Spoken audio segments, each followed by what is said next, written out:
Ναι. Πείτε μου μόνο αν ζητήθηκε το λεγόμενο συγγνώμη που ζητήσατε, αν θυχτήκατε.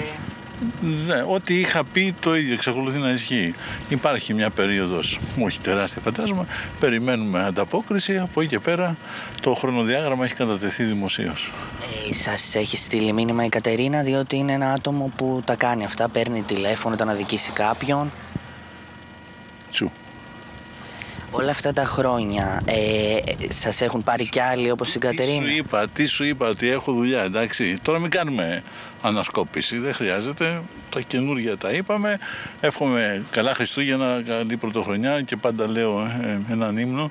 Η Παρθένο σήμερα των υπερούσιων τίκτη και η γη το σπήλαιο τα προσεί το προσάγει. Πείτε μου μόνο αν θα δεχτείτε τη συγγνώμη, αν συμβεί. Φυσικά. Όλο αυτό το πράγμα γι' αυτό έγινε. Δεν έγινε ούτε για να εισπράξουμε, ούτε για να γίνουμε αντικείμενο συζήτησης. Έγινε για να επανέλθει η κανονικότητα και η πραγματικότητα να είναι παρούσα.